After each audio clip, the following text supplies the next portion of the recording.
자, 사주 우리 이 두 번째 시간 2강 수업부터 들어가도록 할게요.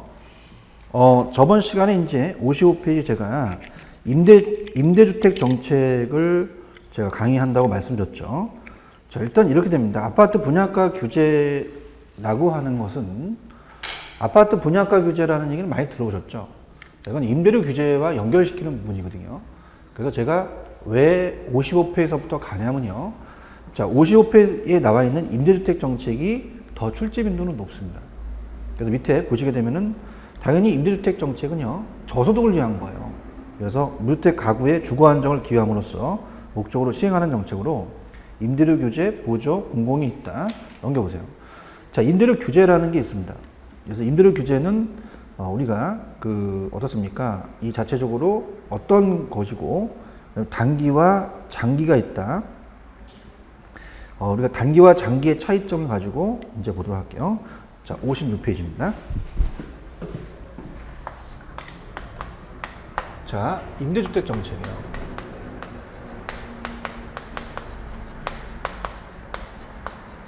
그럼 주택 정책 자체가 저소득을 위한 거죠. 그럼 우리가 임대주택 정책은 다 임차인을 보호합니다. 임차인을 보호. 그래서 첫 번째 나와 있는 게 임대료 규제가 가장 출제 빈도가 높아요. 임대료 규제. 자, 우리가 보통 분양가 규제라고 얘기를 하죠. 분양가 규제라고 합니다. 보통 우리가 분양가 상한제라고 말을 하죠. 최고 가격제입니다. 그래서 우리가 가격이 있으면 가격과 양이 있다. 그래서 공급과 수요가 있으면 자, 이건 일종의 최고 가격제예요. 최고 가격제. 그래서 우리가 임대료 규제도 직접적 개입이 들어갑니다. 직접적 개입. 자, 왜 그러냐면 이제 직접적으로 정부가 개입을 해서 가격을 규제하거든요. 자, 시장의 기능을 그냥 기구를 유지하는 게 아니라 시장 기능을 인수해 버려요. 그래서 우리가 가격과 양이 있다. 가격과 양이 있다. 여기서의 가격을 우리가 시장 임대료, 균형 임대료라고 합니다. 균형 임대료. 여기 이제 가격을 이제 시장 임대료라고 하죠. 그럼 만약에 7천만 원이다. 자, 먼저 스타트가 이건데요. 만약에 규제 임대료를 올렸을 때가 있고요. 규제 임대료를 올렸을 때와 규제 임대료를 낮췄을 때 두 가지가 있습니다. 그러면은 당연히 우리가 이 효과가 임차인을 보호하니까 이 규제 가격을 이 시장 임대료보다 낮은 수준으로 했을 때 효과가 있는 거죠. 당연히 낮게 해서 6천만 원을 규제를 해야 임차인을 보호하는 제도가 되겠죠. 그럼 물론 여기서 만나는 게 공급이고 여기서 만나는 게 수요니까 초과 수요가 나타나기도 합니다. 그래서 가격을 못 올려받으니까 문제가 발생하지만 그 효과는 있어요. 근데 만약에 규제 임대료를 8천만 원을 규제를 해요. 그럼 8천만 원 이상으로 받지 못한다는 것은 의미가 없거든요. 제한한다는 거는. 그럼 어떻습니까? 우리가 만약에 다 7천만 원 받는데 어느 임대인만 8천만 원 받는다면 글로 안 갈 겁니다. 그러면 이 임대인은요, 가만히 있는 게 아니라 균형으로 다시 또 균형 상태로 온다는 거죠. 예전 상태를 유지하려고 그래요. 아무런 변화가 없다는 얘기입니다. 여기 시험도 잘 나와요. 그죠? 두 가지 체크해 드릴 거고요. 그 다음에 이제 단기와 장기를 그냥 간단하게만 해놨는데 제가 한번 그래프를 한번 그려볼게요. 단기와 장기의 차이점이 있는데, 자, 이건 조금 힘드시더라도요, 그래프를 좀 그려서 설명을 좀 해드려야 됩니다. 왜냐하면 이 부분이 여러분들한테 가장 어려운 부분이거든요. 자, 단기는 완전 비타르적이에요. 그래서 가격과 양이 있으면 단기는 공급 곡선이 완전히 수직입니다. 그래서 물량이 고정되어 있죠. 이 상태에서 균형을 이루어서 양을 형성이 된다면, 자, 어떻습니까? 만약에 여기서 균형을 이뤘다. 자, 그럼 여기 가격이 만약에 7천만 원이다. 그냥 만 원을 생략할게요. 자, 이 상태에서 아까 6천원을 규제를 합니다. 그러면 일단은 초과 수요가 발생을 해요. 근데 기존에 있는 양이 100이다. 그럼 150만큼의 초과 수요가 나타나서 자, 일단은 이 50만큼의 초과 수요가 살려는 사람이 더 많이 늘어난다는 건 맞아요. 그런데 기존에 있는 100 공급과 수요는 기존 임차인과 임대인들, 자, 우리가 기존 임차인들은 혜택을 봅니다. 그렇기 때문에 여기서 혜택을 보기 때문에 단기적으로는 비타협적이에요. 자, 비타협적이라는 자체는 가격을 떨어뜨려도 반응을 못해서 못 줄인다는 얘기입니다. 단기에 효과가 있어요. 근데 장기에 가서는 어떻습니까? 장기에 가서는 반응을 하죠. 자, 공급자들이 만약에 가격이 인하되면은 공급을 다른 용도로 전환시켜 버려요. 그죠? 그래서 어떻습니까? 우리가 단기에는 공급이 고정되는 상태에서 아까 이 상태에서 다시 그림을 그리면 아까 균형이 이렇게 됐었잖아요. 그래서 7천에서 우리가 만약에 6천으로 떨어뜨리니까 초과 수요가 발생이 돼서 단기는 효과가 있다고 했어요. 근데 장기에 가서는요, 공급자들이 공급을 줄입니다. 그럼 장기는 더 탄력적으로 바뀌기 때문에 공급자들이 공급을 줄여버리죠. 그럼 공급 곡선이 이동을 해버려요. 이렇게 이동을 해버립니다. 자, 그럼 공급 곡선이 이렇게 이동을 해버리니까 자, 요만큼 벌어지게 되겠죠. 그래서 공급을 확 줄여버립니다. 그래서 공급량은 수요는 100인데 자, 공급량은 어떻습니까? 우리가 예를 들어서 이 공급량이 수요는 이제 150인데 공급량이 우리가 만약에 50이다. 그럼 100만큼의 초과 수요가 더 벌어지거든요. 더 안 좋아진다는 얘기예요. 그래서 우리가 어떻습니까? 이 암시장이 또 형성이 되겠죠. 이중가격이 형성이 되면서 우리가 만약에 9천만 원이라는 이 3천의 프리미엄이 생겨서 암시장이 형성돼요. 음성적인 지불이 이루어지겠죠. 질적인 저하도 가져오고 그 다음에 어떻습니까? 우리가 양만 줄어드는 게 아니라 질도 떨어지고 암시장이 또 형성이 된다. 자, 그래서 우리가 임대료 규제는 갈게요. 일종의 최저 가격제가 아니라 최고 가격제 박스, 간접 개입이 아니라 직접적 개입입니다. 박스. 그다음에 임대료 규제는 규제 임대료가 시장 임대료보다 낮은 수준에서 설정되어야 정책 효과가 있습니다. 만약에 규제 임대료가 시장에서 형성되는 시장 임대료보다 높을 때는 시장에서 임대료와 그 다음에 공급량은 아무런 영향을 주지 못한다는 얘기죠. 그러면 어떻게 돼요? 시장의 수요 공급에는 아무런 영향을 주지 않는다는 얘기입니다.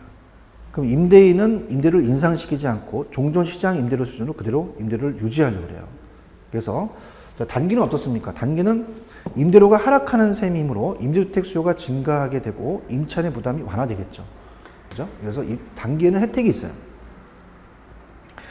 그 다음에 이제 장기로 가시면은 어떻게 될까요? 임대료 하락에 인해서 임대료 공급자의 수익성이 감소합니다. 그럼 양도 줄죠. 그래서 더 양을 줄여버리니까 질도 떨어집니다. 그럼 임대주택 공급이 더 감소를 하고 임대주택에 대한 초과 수요가 더 심화되겠죠. 임대주택 공급자들은 임대주택의 용도 전환을 모색하거나 임대주택에 대한 투자를 기피하게 됩니다. 그 다음에 암시장을 통해서 암거래가 이루어지면서 이중가격이 형성이 돼요. 그래서 암시장이라는 자체는 우리가 이 어떻습니까? 이 음성적인 거래죠. 그래서 우리가 보통 암표를 팔 때 이 매표소에서 아줌마가 박수 치면서 파는 게 아니라 모자 쓰면서 일로 와봐요. 그러죠. 제 목소리가 굉장히 음성적입니다. 그래서 우리가 뒷거래가 일어나죠. 6천에서 9천에 3천의 프리미엄이 생긴다는 얘기입니다. 그래서 이주가격이 형성이 되면서 특히 기존 임차인들이 이동이 저하되니까 신규 임차인들이 부담이 더 가중되겠죠. 이런 식으로. 그렇게 되는 게 이제 임대료 규제고요. 그 다음에 임대료 보조로 갑니다. 자, 이제 임대료 보조라는 자체는 우리가 어떻습니까? 간접 개입이죠. 그래서 우리가 임대료 보조로 가게 되면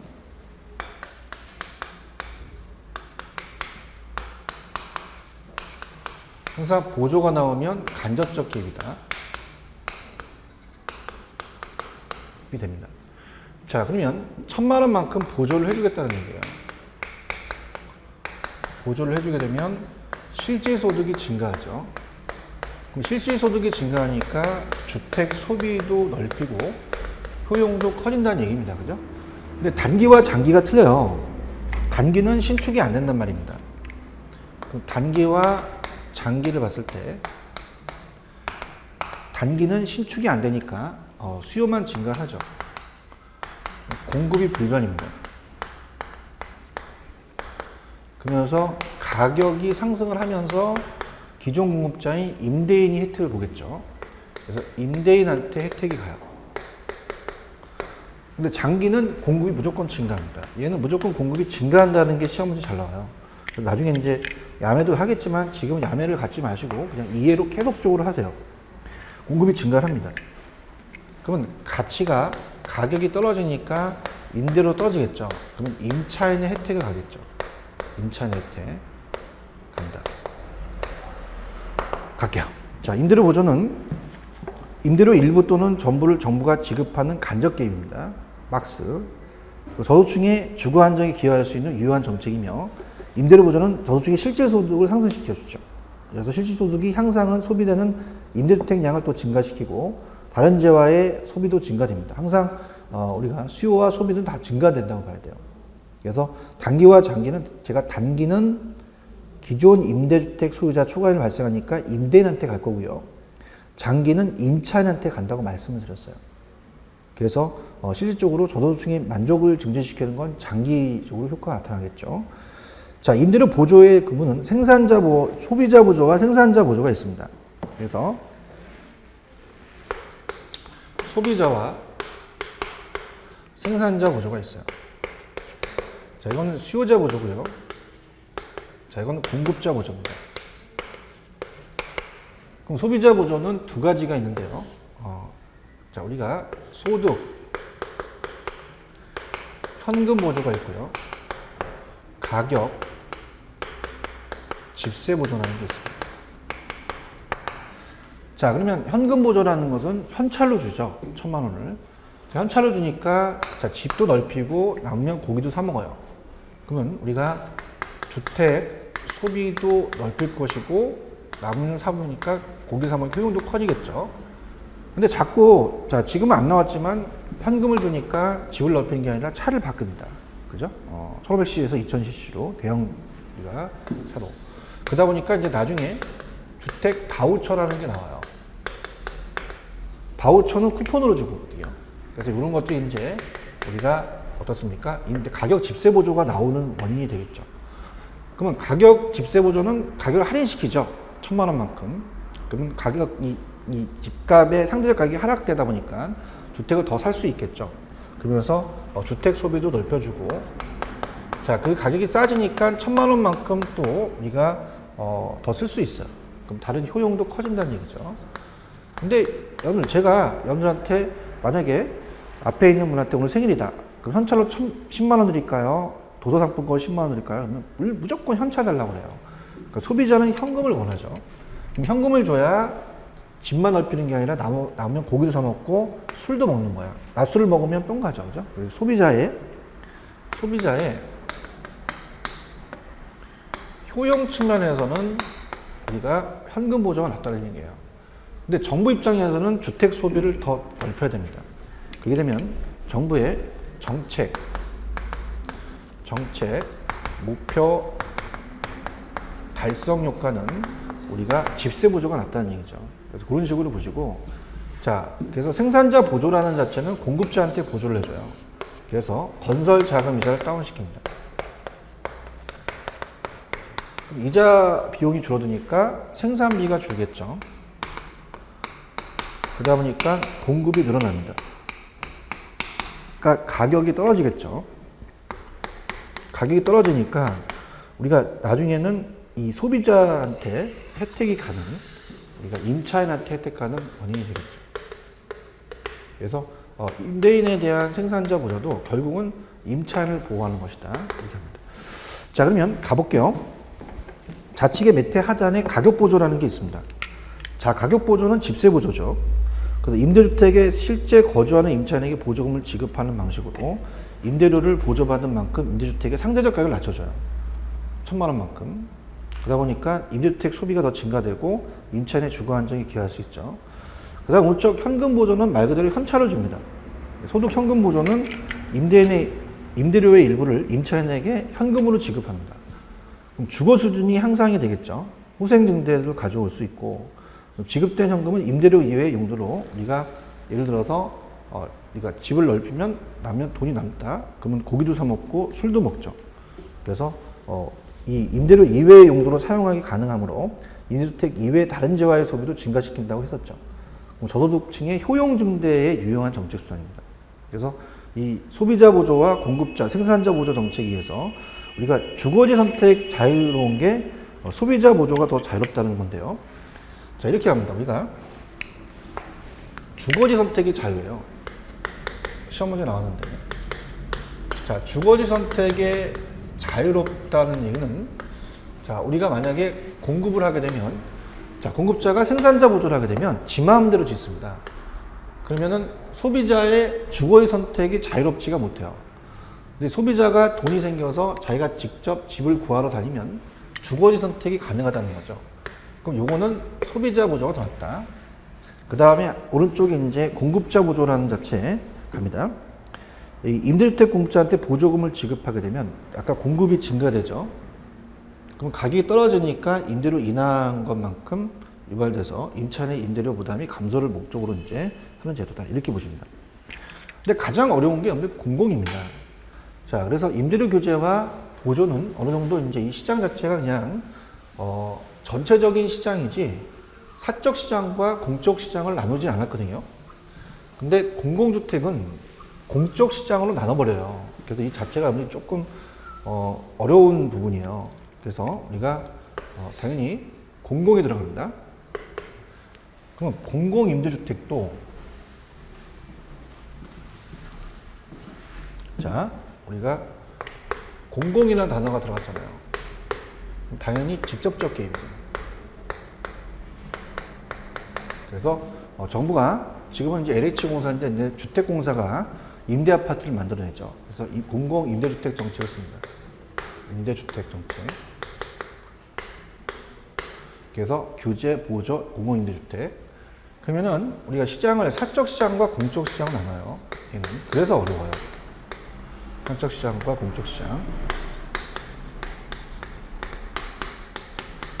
사적 시장은 가격을 그냥 7천만 원으로 그냥 유지를 합니다. 통제를 하지 않아요. 통제를 하다 보니까 규제를 하니까 여러 가지 폐단이 나타나죠. 그래서 자, 공급과 수요가 있다. 그럼 아까 시장 가격이 7천이었죠. 7천을 그냥 유지해요. 그 상태에서 우리가 공적 시장에 직접 개입해서 자, 7천보다는 싸게 6천으로 이제 공급을 합니다. 그럼 대체재가 많아지거든요. 단기적으로는 주택이 많아지기 때문에 사적 시장의 임차인들이 대체재를 많게 만들어요. 그러면은 여기가 수요자들이 탄력적으로 바뀝니다. 그럼 탄력적은 유리하게 한다는 얘기거든요. 그럼 얘의 부담이 이제 적어지겠죠. 조세 부담 같은 것도 이제 완화됩니다. 나중에 이제 조세에 대한 전과를 배울 텐데. 자, 그러면요. 단기와 장기가 틀릴 겁니다. 이게 이제 어려운데요. 단기와 장기 차이점을 보는데, 단기와 장기입니다. 자, 단기는 당연히 여기 싸니까 사적 시장에 있는 수요가 감소하면서 가격은 떨어지면서 공적으로 이제 옮기겠죠. 그럼 수요가 준 것만큼 옮기겠죠. 그러면은 사적 시장의 수요는 감소를 합니다. 가격이 떨어지니까 우리가 어떻게 돼요? 모든 임차인이 혜택을 갑니다. 그래서 임차인 혜택을 현재 나와요. 그럼 임차인 혜택이라는 자체는 자, 우리가 모든 임차인이 혜택을 봅니다. 모든 임차인이 혜택.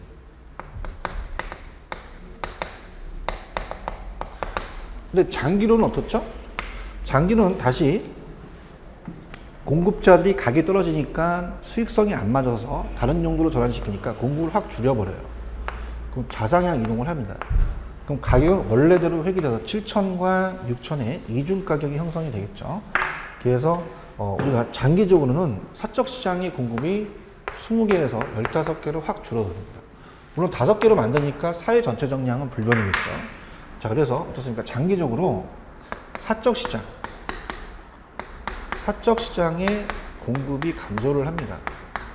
그럼 가격이 원래대로 회귀되다 보니까 이중 가격이 형성이 되죠. 그래서 모든 임차인이 혜택이 아니라 우리가 옮긴 사람, 공적으로 옮긴 공적 임차인만 혜택을 간다는 얘기입니다. 이렇게 해서 정리를 해볼게요. 공공주택이 좀 어려워요.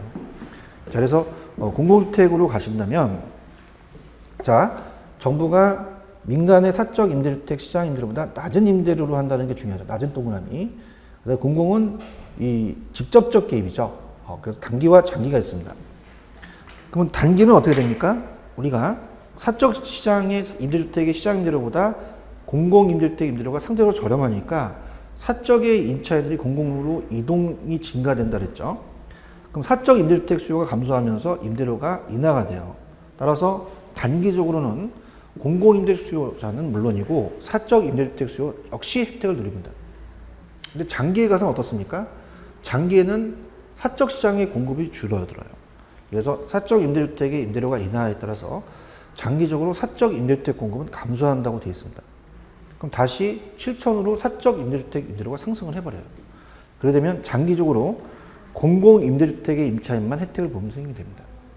그래서 공공 임대주택의 공급량이 증가하는 만큼 사적 임대주택 공급량이 감소하고 장기적으로 사회 전체적 임대주택은 불변인데, 자, 어떤 시장이 이제 진입을 하지 않는 상황에서 이 두 시장만 있다고 가정했을 때, 자, 이쪽으로 15개를 만들었지만 5개만큼 만들어주니까 전체적으로 봤을 때 요거는 20개가 되죠. 그래서 사회 전체 양은 불변이라는 것도 중요합니다. 그래서 공공이 좀 어렵기 때문에 이거 좀 계속 반복 학습을 하다 보면 나중에 조금 돼요. 그래서 여기가 이제 가장 출제 빈도가 높지만 난이도가 있습니다. 그래서 계속 동영상을 보시면서 계속 반복학을 학습하시면 나중에 기본서를 가실 때 더욱더 이제 효과가 있으니까 그렇게 가시고요. 그 다음에 여기를 이제 어디와 연결시키냐면은 54페이지입니다. 그래서 우리가 임대주택 정책이 출제 빈도가 더 높고요. 54페이지 가시면 아파트 분양가의 규제와 자율화, 특히 규제 위주로 시험 문제가 많이 나오는데요. 규제는 출제 빈도가 그렇게 높지는 않습니다. 선분양과 후분양도 거의 출제가 잘 안 되진 않아요. 자, 그래서 일단은 우리가 54페이지는 좀 전에 배웠던 임대료 규제 정책을 생각해 보면 돼요. 최고가격제거든요. 그래서 이제 규제 정책이라는 게 만들어집니다. 1970년대 강남에 아파트가 생기면서 우리가 정부 입장에서는 가격을 통제하는 규제 정책을 만들죠. 그래서 분양가 규제 정책이 만들어집니다. 자, 분양가 규제, 우리가 분양가 상한제라고 하죠. 그래서 아까도 말씀드렸던 최고가격제가 똑같아요, 저랑. 그래서 여기 옆에서 비교해서 공급과 수요가 있다. 그래서 균형을 이룬다. 그럼 분양가가 만약에 평당 1,000만 원이다. 시장 가격이 형성이 돼 있죠. 그럼 1,000만 원보다 저소득층을 위해서 보호하니까 이 시장 가격 이하, 이게 나왔어요. 이상이 아닙니다. 규제를 하는 거죠. 규제 가격을, 야, 니네들 700만 원만 받아. 이렇게 정부가 규제를 하는 거예요. 그럼 이것도 최고 가격제가 되거든요. 그러면 최고 가격제가 되다 보니까 정부에 대한 제한이 초과 수요가 발생이 돼요. 그래서 가격을 올리는데 가격 못 올리게 받으니까 여러 가지 문제점이 생기게 됐죠. 그래서 우리 시험 문제 나왔던 게 이 분양가 규제는 시장 규제보다 가격을 인하했을 때, 이하로 내렸을 때 초과 공급이 아니라 초과 수요가 나온다는 게 중요하죠. 항상 우리 두 가지는 초과 공급이 나올 수가 없습니다. 나중에 또 보겠지만. 그래서 우리가 가격을 높였을 때는 아무런 변화가 없고, 우리가 이 규제라는 자체는 가격을 내렸을 때니까 초과 공급이 나올 수는 없어요. 자, 그러면서 우리가 어떤 일이 벌어지냐면요. 자, 분양가 규제와 자율화를 이제 비교할 때, 분양가 규제는 당연히 분양가를 규제하니까, 자, 어떻습니까? 가격을 인하하는 일이 벌어지겠죠. 분양가가 인하됩니다. 그럼 분양가 인하라는 현상이 발생이 되겠죠. 그럼 가격을 떨어뜨리니까 공급을 안 해요. 그럼 질도 떨어지고, 자, 우리가 시세차익을 노는 투기 수요가 발생을 합니다. 그래서 우리가 어떻습니까? 분양가를 인하하게 되면 공급도 감소를 하고요. 질도 떨어지겠죠. 그러면서 우리가 나와 있는 가격이 굉장히 싸게 나오다 보니까 중고주택의 시세차익을 노릴 수 있어요.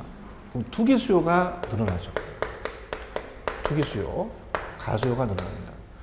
자, 그러면 우리가 저소득층의 주택난은 더 심각해집니다. 안 좋아집니다.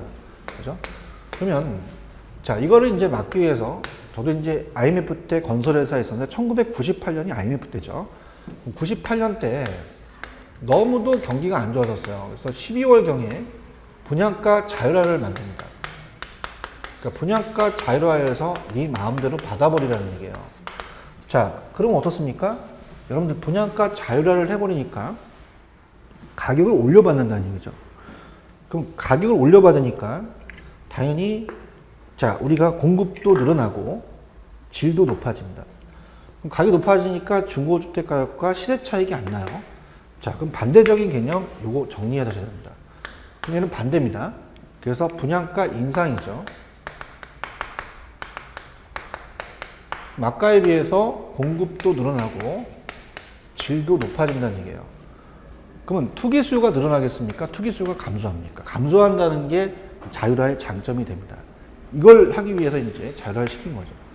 그럼 투기 수요가 줄어들긴 하지만 대형 주택 위주로 져요.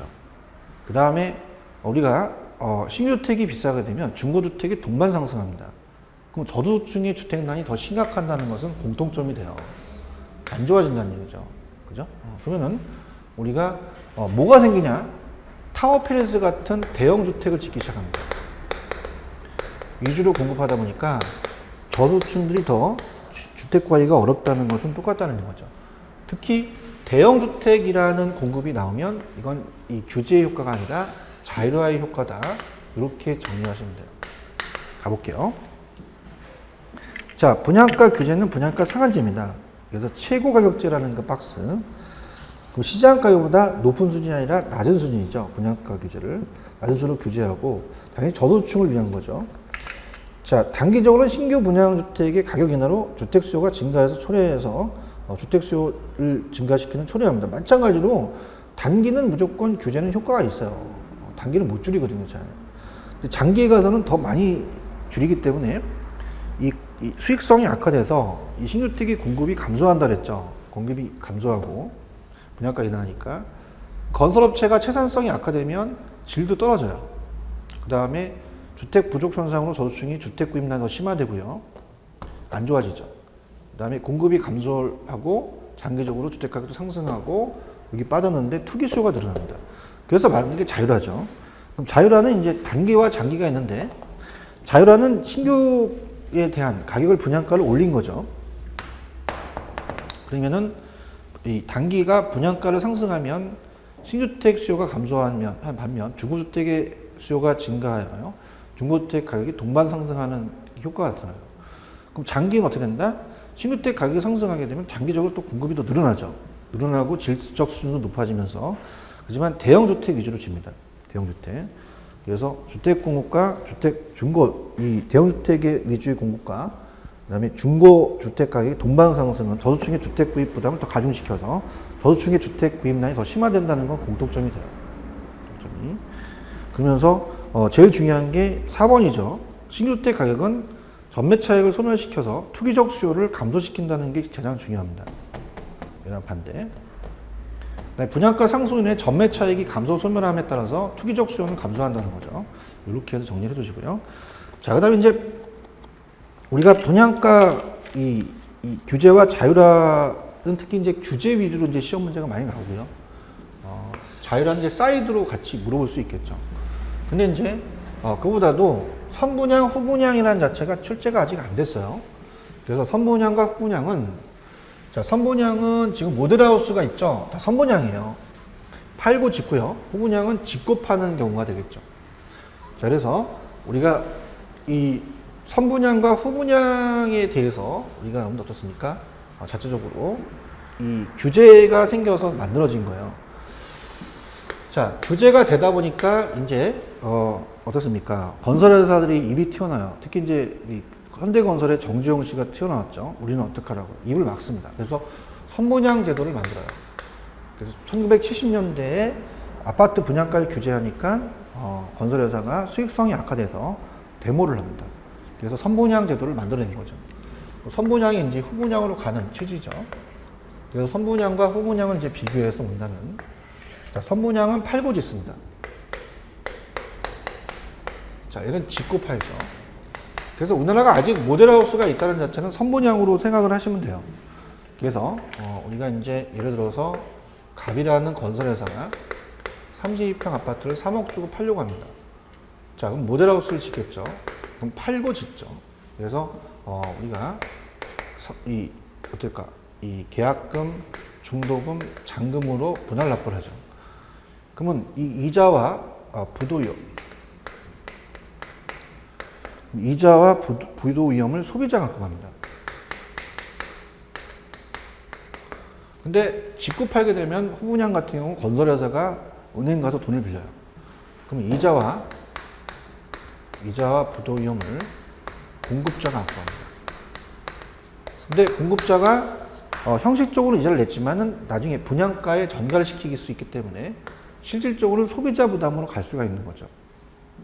그 다음에 선분양은요. 자, 계약금, 중도금, 잔금 기간 동안 이 청약 시점의 입주 시점과 나중에 잔금 시점이 프리미엄이 발생합니다. 그래서 투기가 발생하죠. 그래서 투기 가수요가 늘어납니다. 근데 얘는 짓고 파니까 시세 차익이 없죠. 투기 가수요가 거의 얘가 없어지겠죠. 자, 그러면 어떻습니까? 우리가 선분양은 견본주택 잘 졌잖아요. 근데 여러분들이 견본주택만 뿅 가는 게 아니라 계약, 입주 시점, 이 잔금 시점에 또 부실공사에서 2번 뿅 가죠. 이런 경우가 발생이 돼요. 그러면 이제 선분양, 후분양은 견본주택이 당연히 필요 없고요.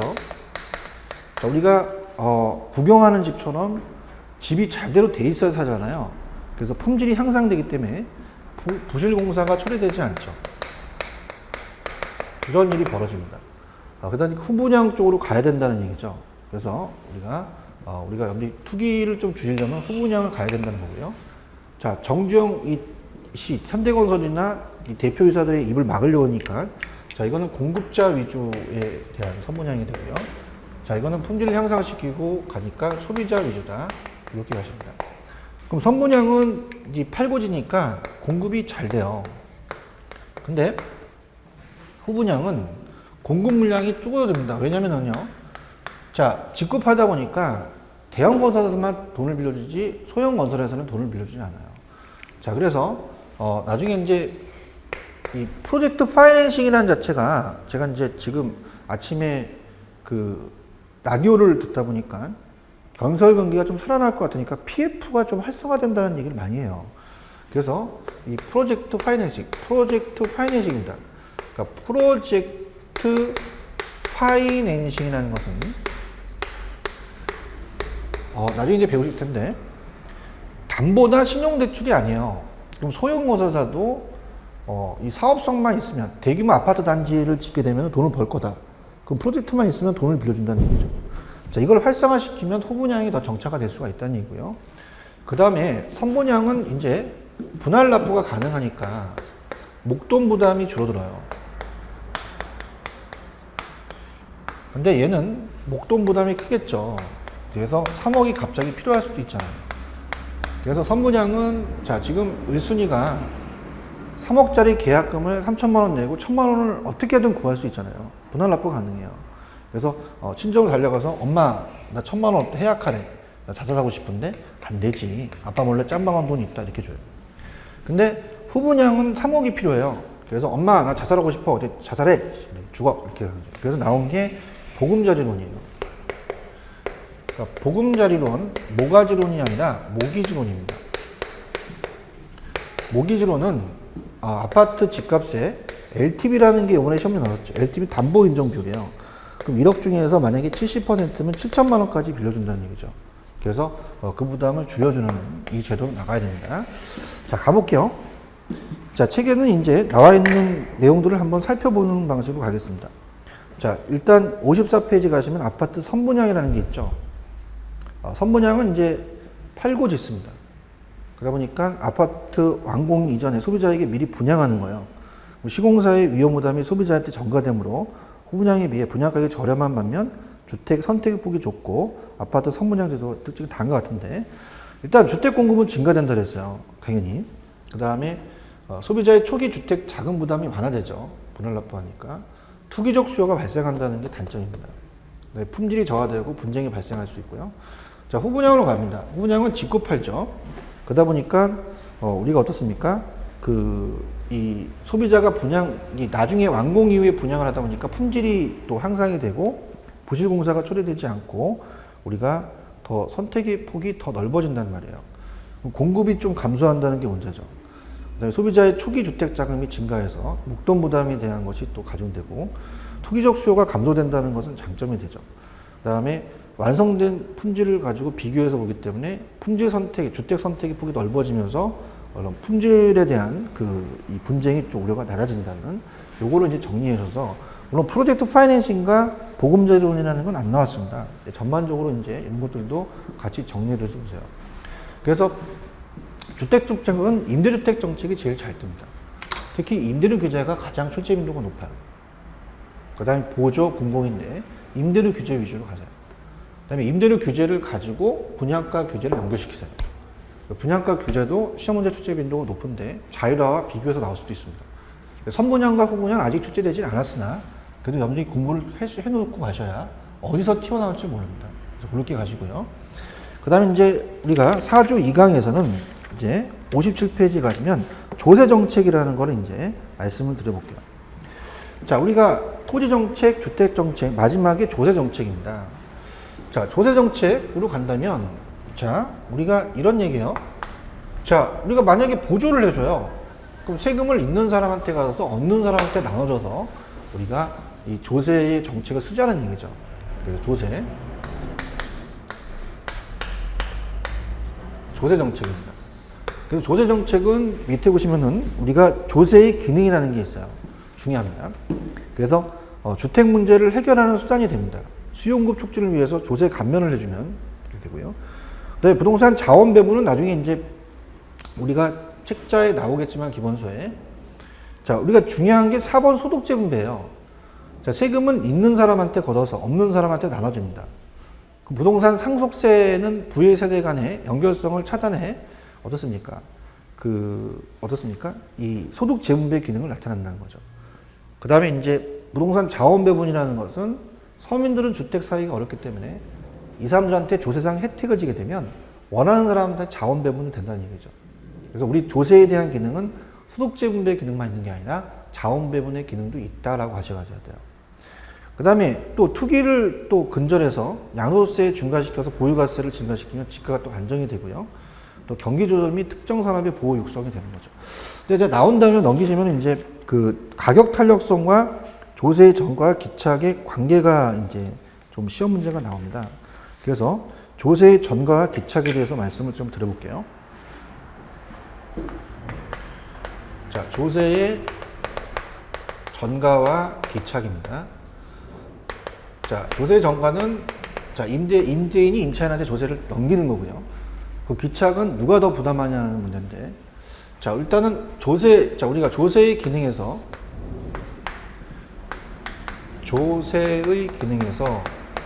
소득 재분배 기능이 제일 중요했어요. 소득 재분배 기능이라는 것은 있는 사람한테 세금을 걷는 거죠. 그럼 당연히 건물주가 있죠. 자, 건물주가 임대인이 됩니다. 자, 임대인한테 재산세를 부과시켜요. 재산세를 부과시키면, 자, 옛말에 그런 말이 있죠. 입는 놈이 더하다고. 임차인한테 넘깁니다. 그러면 임차인한테 조세를 부과시킨다는 말은 못 쓰죠. 조세란 부과라는 얘기를 쓸 수가 없고, 이렇게 떠맡기는 것을 전가라고 합니다. 전가. 그럼 얘가 생산자면요. 이게 당연히 소비자가 되고요. 얘가 공급자라면, 자, 얘가 수요자가 되겠죠. 자, 이렇게 이제 전가시킨다는 얘기예요. 근데 그것이 반반씩이 아니라 탄력성에 따라서 기착 정도가 달라지는데요. 자, 일단 이렇게 볼게요. 만약에, 자, 100원의 재산세를 부과시켰다. 근데 임대료가 이제 제곱미터당, 아니면 칠판주기가 1,000원이다. 소비자 가격이. 그럼 가격을 무조건 올리겠죠. 1,060원으로. 그럼 60원만큼은 임차인이 부담하게 되게 되죠. 근데 40원을 뺀 것만큼은 임대인이 부담하게 됩니다. 그럼 당연히 가격은 상승하게 돼요. 그러면 소비자가 느끼는 소비자 가격이 높아졌죠. 그러면 수요가 얘네들은 또 줄겠고요. 그 다음에 40원을 부담했다는 것은 1000원에 판 게 아니라 960원에 팔게 된 거거든요. 그러면 공급자의 수입이 줄어들었죠. 생산자 가격이 낮았다 그래요. 그러면 우리가 공급이 줄어들어서 실질적으로 재산세를 부과시키면 가격은 상승하고 거래량은 줄어듭니다. 근데 그것이 반반씩이 아니라 상대적인 탄력성에 따라 틀려져요. 그럼 선진국은요. 선진국은 주택 보급률이 100%를 초과하겠죠. 그래서 선진국은 대체재가 많습니다. 대체재가 많기 때문에 선택의 폭이 넓어요. 유리합니다. 수요자가. 그래서 수요가 탄력적이 되는데 유리하게 돼요. 그럼 재산세를 조금만 우리가 어떻습니까? 조세를 전가시켜도 아이씨 나 딴 데로 갈래 도망갈래 이렇게 행동하죠. 그럼 잡죠. 야 미안하다 갑돌아 너 조세 부담을 내가 작게 할게 가지 말자 이렇게 하는 거예요. 탄력적인 경우는 유리하다는 얘기예요. 근데 후진국이나 개발도상국은 주택 보급률이 100%에 미치지 못하죠. 굉장히 낮아요. 그러다 보니까 갈 데가 없어요.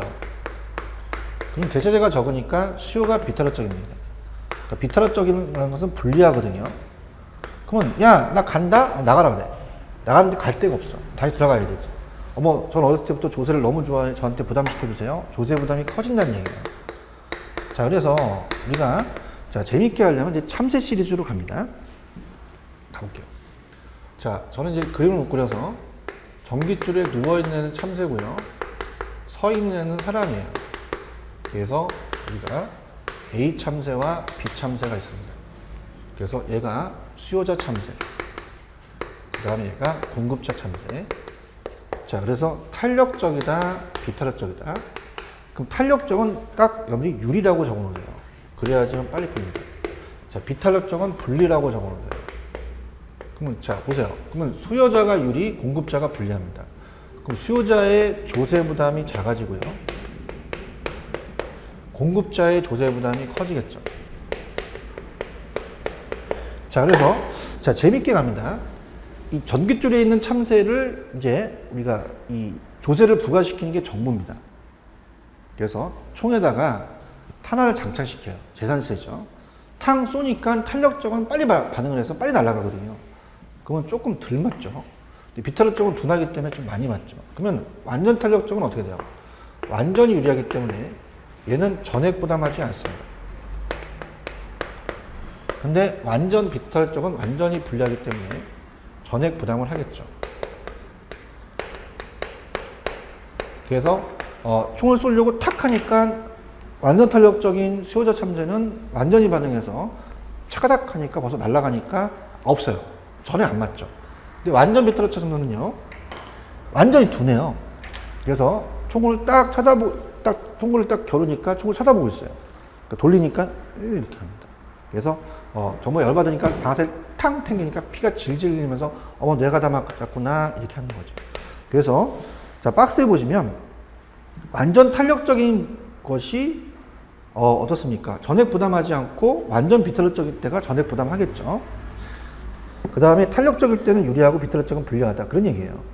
그래서 밑에 1번에 탄력성이 클수록 탄력적이어서 상대적 부담이 크고 작을수록 당사자의 부담이 크다.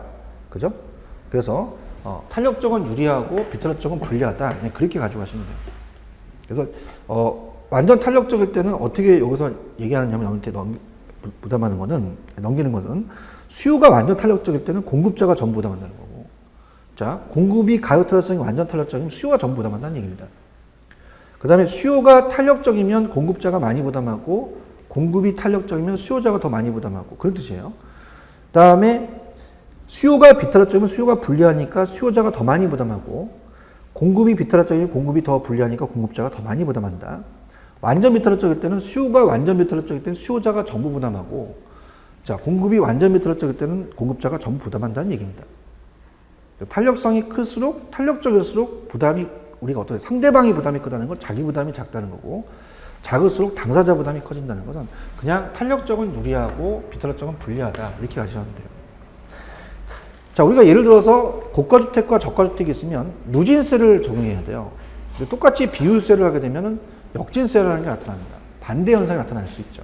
누진세로 꼭 가야 되고, 그래서 일률적인 조세에 가면 오히려 소득 분배의 불균형을 또 심화될 수 있어요. 일률적으로 하는 것이 아니라 누진세를 더 적용시켜야 된다는 얘기고요. 자, 헨리 조지의 토지 단위세 운동이 있습니다. 별 조지가 다 있죠. 이건 뭐 지금 하는 건 좀 무리입니다. 원래 지대론의 고전압파이기 때문에 지대를 잉여로 봤거든요. 나왔으니까 그냥 해드릴게요. 자, 헨리 조지의 토지 단위세 운동입니다.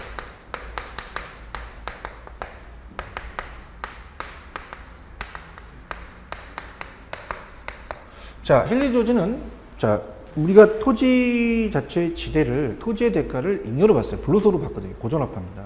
그러다 보니까 갑돌이가 토지 소유자 지주라면 얘가, 자, 을돌이한테 빌려주면 지대, 임대료를 받습니다.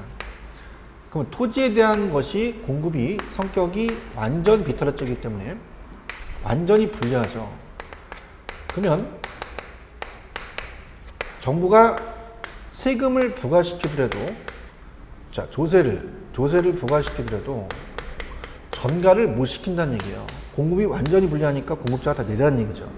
그래서 토지 공급이 완전 비틀어적이니까 토지세는 전가되지 않는다는 거죠. 토지세 소유자한테 다 완전히 귀착된다는 겁니다. 그 다음에 이제 우리가 어떻습니까? 만약에 이 주택에다가 세금을 부과시키면 공급을 확 줄여서 원하는 임차자한테 효율적인 자원 배분이 되진 않아요. 근데 이 토지라는 것은 완전 비타락적이기 때문에, 자, 재산세를 부과시켜도 줄이질 못해요. 원하는 사람한테 배분이 되죠. 그래서 토지 등 공급이 비타락적인 재화 조세를 부과하게 되면 사회적 후생 손실이 적은 효율적인 세금이 될 수가 있습니다. 그래서 우리가 이 효율적인 자원 배분이 되면서 효율적인 세금이 될 수가 있다라는 거, 그렇게 가져가시면 됩니다. 자, 그래서 헨리 조지까지 이렇게 보는데요. 일단은 조세 정책이라는 것은 조세의 기능을 좌우세요. 조세의 기능은 소득주 분배만 있는 게 아니라 자원 배분의 기능도 있다. 그러면 세금을 부과하게 되면 있는 놈이 더하다. 임차인한테 넘기는 게 정가고요. 반반씩이 아니라 탄력도에 따라 틀려지는 게 귀착입니다. 그럼 당연히 결과적으로는 가격이 상승할 거고 수요와 공급의 거래량은 줄어든다는 얘기죠. 자, 그러면 어떻습니까? 선진국은 대체재가 많기 때문에 탄력적이에요. 수요자가. 조세 부담이 적고요. 후진국은 비타락적이에요. 조세 부담이 커진다는 얘기죠. 그래서 선진국은 임차인에 대해서 조세 부과를 하게 되면 임차인 부담이 작아집니다. 근데 후진국은 임차인 부담이 커지기 때문에 후진국 같은 경우는 조세 정책을 쓰면 안 됩니다. 조세 부과를. 그래서 우리가 항상 임대료 규제로서 또 규제하는 정책을 써야 된다는 거고요. 자, 반반씩이 아니라 탄력도에 따라 틀어져요. 탄력적이 유리한 쪽이 부담이 적어지고요. 비타락 쪽이 부담이 커진다. 완전 탄력 쪽이다 하면 전액 부담하지 않고 완전 비타락 쪽에서 전액 부담한다. 헨리 조지가 토지 단위세 운동을 주장했다. 그래서 나중에 이 헨리 조지는 지대를 고전압파에 잉여로 봤다. 토지 소유자가 토지를 갖고 있다는 사유지에 대한, 지주에 대한 이 토지 단위세 운동이라는 것은 지금도 마찬가지지만 옛날에는 걷지 말아야 될 비효율적인 세금이 많이 걷어졌습니다. 그 세금을 걷지 말고 토지세만 걷으라는 거죠. 토지는 완전 비타락적이기 때문에 조세를 부과하더라도 전가되지 않는다는 거예요. 토지 소유자가 있는 사람한테 다 내리기 때문에 토지 단위세 운동이죠. 토지는 또 공급이 비타락적이기 때문에 어떻게 됩니까? 조세를 부과하더라도 줄이지는 못하고 또 효율적인 세금이 될 수 있어요. 그래서 사회적 후생 손실이 적은 효율적인 세금이 또 된다는 것을 꼭 기억하시기 바랍니다. 자, 그래서 지금 사주 1강은 우리가 어떻게 돼요? 사주 1강에서는 우리가 시장 실패에 대해서 배웠고, 쭉 내용을 배웠고, 지금 사주 2강에서는 제가 임대주택 정책, 아파트 규제, 자율화, 선분양, 후분양, 조세 정책을 배웠죠. 자, 그래서 우리가 사주 마지막 시간은요, 지금 이 투자를 나간다는 자체가 연결시켜서 좀 의미가 없는 것 같아요. 그래서 이번 주의 마지막 강의는 제가 조금만 쉬었다가 부동산 투자와 투기로 가도록 하겠습니다. 조금만 쉬었다 가죠.